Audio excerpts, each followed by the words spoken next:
السلام علیکم ورحمۃ اللہ وبرکاتہ۔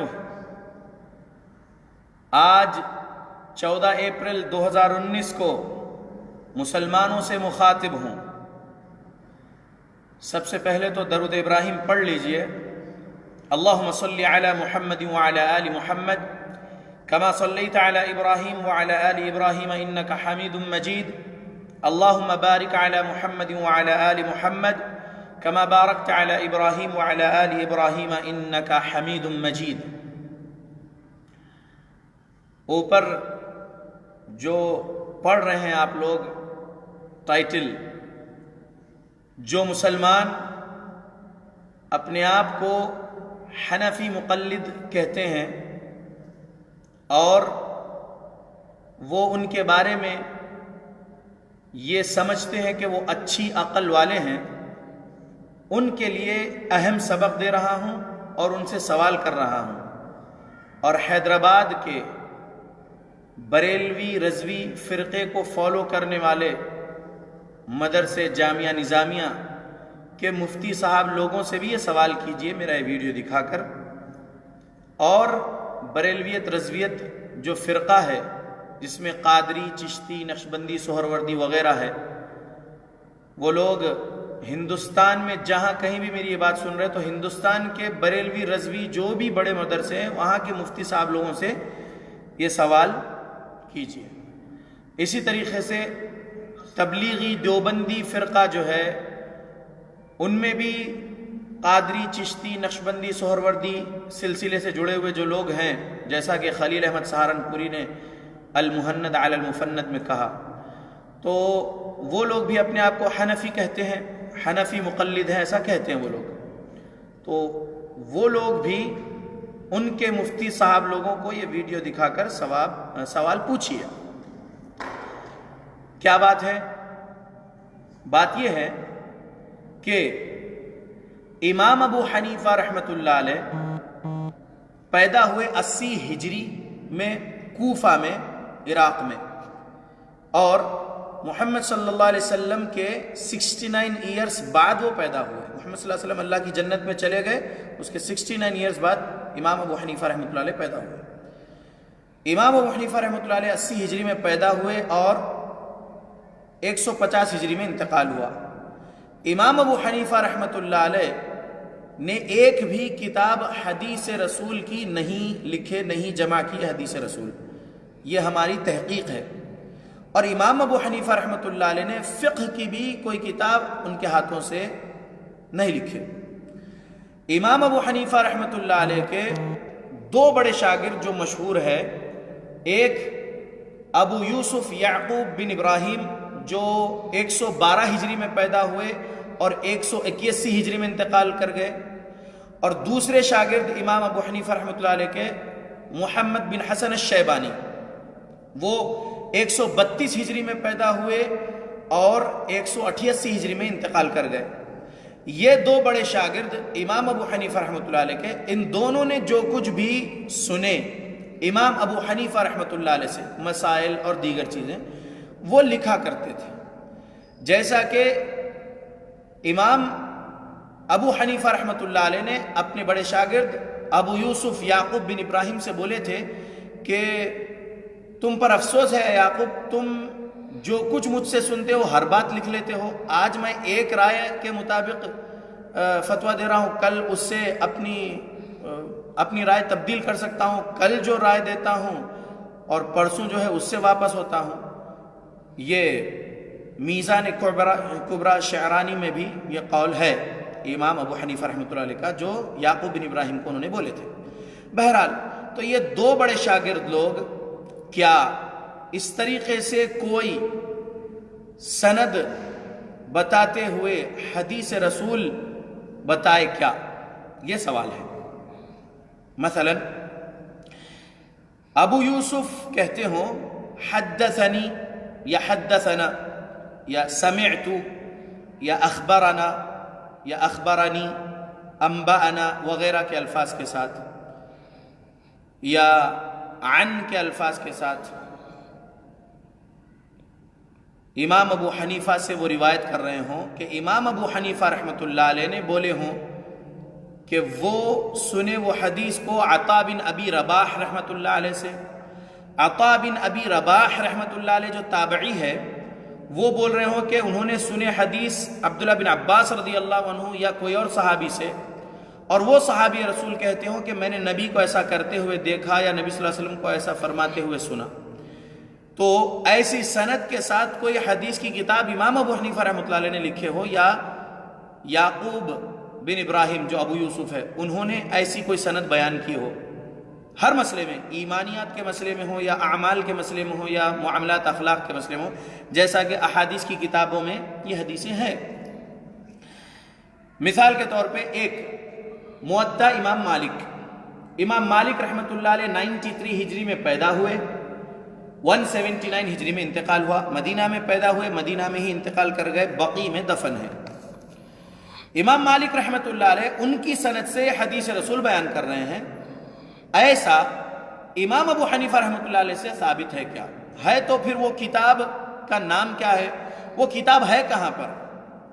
کیونکہ شریعت اسلام محمد صلی اللہ علیہ وسلم پر نازل ہوئی اور مکمل ہوئی. امام ابو حنیفہ رحمۃ اللہ علیہ پر شریعت اسلام نازل نہیں ہوئی. اور حنفی بھی نہیں کہتے ہیں کہ امام صاحب پر نازل ہوئے ہو، حنفی بھی یہی کہتے ہیں کہ محمد صلی اللہ علیہ وسلم پر ہی قرآن و حدیث نازل ہوا ہے. تو میں یہ کہتا ہوں کہ امام ابو حنیفہ رحمۃ اللہ علیہ سے ایسا کچھ بتائیے، ایمان کے بارے میں احادیث، اعمال کے بارے میں احادیث جو رسول اللہ صلی اللہ علیہ وسلم سے وہ روایت کر رہے ہو ان کی سند سے. مثلا موطا امام مالک رحمۃ اللہ علیہ کی ہے. امام مالک رحمۃ اللہ علیہ کہتے ہیں عن ابن شہاب عن انس بن مالک. امام مالک کہتے ہیں عبداللہ بن شہاب الزہری رحمۃ اللہ علیہ جو تابعی ہے ان سے یہ حدیث امام مالک رحمۃ اللہ علیہ جو تبع تابعی ہے وہ سنے. تبع تابعی امام مالک رحمۃ اللہ علیہ حدیث بیان کر رہے ہیں تابعی سے، ابن شہاب الزہری رحمۃ اللہ علیہ سے.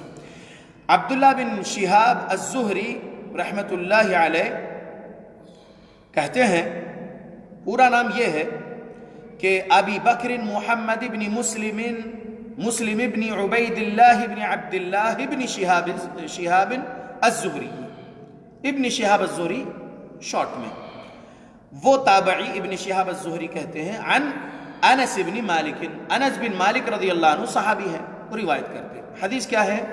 ان رسول اللہ صلی اللہ علیہ وسلم رکب فرسا فصرع عنه فجحش شقه الأيمن فصلى صلاة من الصلوات وهو قاعد وصلينا وراءه قعودا فلما انصرف قال إنما جعل الإمام ليؤتم به فإذا صلى قائما فصلوا قياما وإذا ركع فاركعوا وإذا رفع فارفعوا وإذا قال سمع الله لمن حمده فقولوا ربنا ولك الحمد وإذا صلى جالسا فصلوا جلوسا أجمعون. یہ حدیث ترجمہ، امام مالک رحمۃ اللہ علیہ تبع تابعی روایت کرتے ہیں ابن شہاب الزہری سے، تابعی سے، کہ ابن شہاب الزہری تابعی کہتے ہیں انس بن مالک رضی اللہ عنہ سے حدیث روایت ہے رسول اللہ صلی اللہ علیہ وسلم ایک گھوڑے پر سوار ہوئے تو اس سے گر گئے، بس آپ کا دایاں پہلو زخمی ہو گیا. پھر آپ نے نمازوں میں سے ایک نماز بیٹھ کر پڑھائی اور ہم نے آپ کے پیچھے وہ نماز بیٹھ کر پڑھی. جب آپ فارغ ہو کر ہماری طرف پھرے تو فرمائے امام اس لیے بنایا جاتا ہے کہ اس کی اقتداء کی جائے، جب وہ کھڑے ہو کر نماز پڑھے تو تم بھی کھڑے ہو کر نماز پڑھو، اور جب وہ رکوع کرے تو تم رکوع کرو، جب وہ رکوع سے اٹھ جائے تو تم بھی اٹھ جاؤ، جب وہ سمع اللہ لمن حمدہ کہے تو تم ربنا ولک الحمد کہو، اور جب وہ بیٹھ کر نماز پڑھے تو تم سب بیٹھ کر نماز پڑھو. صحیح حدیث ہے یہ سند کے ساتھ، اس کے اندر ایک بھی راوی ضعیف نہیں ہے، اور یہ حدیث بخاری میں بھی موجود ہے. 689 نمبر والی حدیث میں یہ حدیث صحیح بخاری میں بھی موجود ہے. تو کہنا چاہتا ہوں یہ حدیث ہے کہ رسول اللہ صلی اللہ علیہ وسلم کو ایسا ہوا، صحابی بولے، پھر نبی صلی اللہ علیہ وسلم کے پیچھے ہم نماز ایسا پڑھے، پھر نبی صلی اللہ علیہ وسلم نے ایسے فرمائے. یہ صحابی بیان کرے تابعی کو، تابعی بیان کرے تبع تابعی کو. تو امام ابو حنیفہ رحمۃ اللہ علیہ بھی تبع تابعی ہے، تابعی سے ملاقات کیے، عطا بن ابی رباح رحمۃ اللہ علیہ سے افضل آدمی میں نہیں دیکھا بول کر بولے ہیں امام ابو حنیفہ رحمۃ اللہ علیہ۔ امام ابو حنیفہ رحمۃ اللہ علیہ کسی ایک صحابی کو نہیں دیکھے اور نہیں ملاقات کیے، تابعی سے ملاقات کیے، کئی تابعی سے۔ تو امام ابو حنیفہ رحمۃ اللہ علیہ تبع تابعی روایت کر رہے ہوں، امام مالک کی طرح تابعی سے روایت کر رہے ہوں، اور تابعی صحابی سے روایت کر رہے ہوں رسول اللہ نے ایسا کیے یا ایسا فرمائے وغیرہ، تو اسے کہتے ہیں حدیث۔ تو یہ اس طرح کی حدیث امام ابو حنیفہ رحمۃ اللہ علیہ سے کوئی ثابت بتائیے ہے کیا؟ ایمان کے مسئلے میں، عقائد کے مسئلے میں ہو یا اعمال کے مسئلے میں، معاملات اخلاقیات کے مسئلے میں سند صحیح رہنا۔ امام ابو حنیفہ رحمۃ اللہ علیہ کے استاد حماد سے روایت کر رہے ہوں، یا امام مکحول الشامی سے روایت کر رہے ہوں، یا عطا بن ابی رباح سے روایت کر رہے ہوں، یا اور کوئی تابعی سے روایت کر رہے ہوں، اور پھر صحابی اور پھر رسول اللہ صلی اللہ علیہ وسلم کا نام اس سند میں آ رہا ہو، ایسا بتائیے۔ کوئی ایک کتاب بتائیے جو امام ابو حنیفہ رحمۃ اللہ علیہ نے لکھے ہوں یا پھر اپنے شاگرد سے لکھوائے ہوں، اور یعقوب بن ابراہیم ابو یوسف کہتے ہوں کہ حدثنی نعمان بن ثابت ابی حنیفہ وغیرہ کے الفاظ کے ساتھ، یا محمد بن حسن الشیبانی، بتائیے کوئی کتاب۔ میں پڑھنا چاہتا ہوں وہ کتاب جو امام ابو حنیفہ رحمۃ اللہ علیہ نے لکھے ہیں۔ 80 ہجری میں پیدا ہوئے، 150 میں انتقال ہوا امام ابو حنیفہ رحمۃ اللہ علیہ کا، کون سی وہ کتاب امام صاحب نے لکھی ہے بتائیے، میں پڑھنا چاہتا ہوں۔ میں صحیح بخاری پڑھ رہا ہوں، صحیح مسلم پڑھ رہا ہوں، جامع ترمذی یا سنن ترمذی، سنن ابن ماجہ، سنن ابو داؤد، سنن نسائی، سنن دارقطنی، سنن دارمی، موطا امام مالک، مسند احمد، مسند شافعی، اسی طریقے سے کتاب الام، مصنف ابن ابی شیبہ، مصنف عبد الرزاق، اور جو کچھ بھی کتابیں الحمدللہ پڑھ رہا ہوں، تو یہ حدیث کی اس دور کی جو کتابیں ہیں، جتنا میرے پاس پہنچا ہے، جتنے میں خرید پایا، اور جو مکتب شاملہ میں جو کتابیں ہیں الحمدللہ، اور دیگر سافٹ ویئرز میں جو احادیث کی کتابیں، سیرت کی، تاریخ کی کتابیں جو جمع کر دی گئی، جو بھی میں پڑھ رہا ہوں، لیکن امام ابو حنیفہ رحمۃ اللہ علیہ کی ایک بھی کتاب مجھے نہیں ملی۔ بتائیے وہ نام جو امام صاحب نے لکھے ہو، کوئی کتاب میں خریدتا ہوں، نہیں ملی، آج تک پوچھ رہا ہوں، ابھی بھی پوچھ رہا ہوں، جا کر پوچھئے جامعہ نظامیہ کے مفتی صاحب لوگوں سے، کوئی ایسی کتاب ہے کہ امام ابو حنیفہ رحمۃ اللہ علیہ نے لکھے ہو، حدیث رسول انہوں نے جمع کیے ہو، بتائیے، یا فقہ انہوں نے خود لکھے ہو، بتائیے وہ کتاب میں پڑھنا چاہوں گا۔ ان کے فالوورز نے، ان کے شاگردوں میں 2 بڑے شاگردوں نے لکھے، پھر بعد میں دیگر حنفیت کو فالو کرنے والوں نے جو لکھے وہ منسوب کیے ہیں، امام صاحب نے نہیں لکھے، اگر لکھے تو بتائیے، یہی میری بات ہے۔ دیکھیے، دین کے مسئلے میں بہت زیادہ سوچنا چاہیے، سمجھنا چاہیے کہ ہم جو کچھ بھی دین سمجھ کے لے رہے ہیں، ایمانیات کے بارے میں ہو، عقائد، اعمال، اخلاق حسنہ وغیرہ، جو کچھ بھی ہم سیکھ رہے ہیں، تو یہ کہاں سے، یہ چیز پر غور کرنا چاہیے۔ جوتا، چپل، سینڈل وغیرہ خریدنے جاتے ہیں تو دیکھتے ہیں نا، غور کرتے ہیں نا کہ کیسا ہے، میرے لیے بہتر ہے نہیں، ریٹ اور اس کا ڈیزائن، یہ سب چیزیں۔ کپڑا خریدنے جاتے ہیں، ترکاری خریدنے جاتے ہیں تو دیکھتے ہیں، پھل خریدنے جاتے ہیں تو دیکھتے ہیں کہ اچھا لوں۔ تو دین کے مسئلے میں کیوں غور و فکر نہیں کرتے؟ وہ مولوی بول دیے، یہ مولوی بول دیے، کچھ بھی بس حق سمجھ رہے اس کو قبول کر رہے، ایسا نہیں ہے۔ جھوٹ بہت بولا جا رہا ہے پیارے نبی محمد صلی اللہ علیہ وسلم کا نام لے کر، جھوٹ بہت بولا جا رہا ہے صحابہ کا نام لے کر، جھوٹ بہت بولا جا رہا ہے اولیاء اللہ کا نام لے کر۔ لہذا صحیح سند والی جو باتیں ہیں، حدیث رسول، آثار صحابہ، آثار سلف صالحین، اسی کو قبول کرنا ہے۔ محدثین نے محنت کر دیے ہیں، ضعیف باتیں الگ کر دیے، صحیح روایت الگ کر دی، الحمدللہ۔ آئیے قرآن اور حدیث کی جماعت اہل حدیث کے طرف اور توبہ کر لیجئے شرک، بدعت، خرافات، تقلید وغیرہ سے، اور قبول کر لیجئے کہ جماعت اہل حدیث کے پاس جو ہے قرآن اور صحیح احادیث کے مطابق ایمان و اعمال ہے۔ آئیے قبول کر لیجئے۔ میں یہ کام میری موت تک جاری رکھوں گا، پیار و محبت سے لوگوں کو بلانے کا کام میں کروں گا انشاءاللہ۔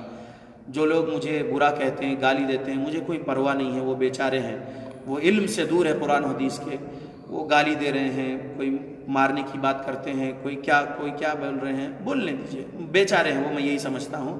میں واپس گالی نہیں دوں گا انشاءاللہ، میں ماروں گا نہیں انشاءاللہ، میں سن لوں گا، اور میں حقانیت اسلام کی بیان کرتا رہوں گا میری موت تک۔ جزاک اللہ خیر، بارک اللہ فیک۔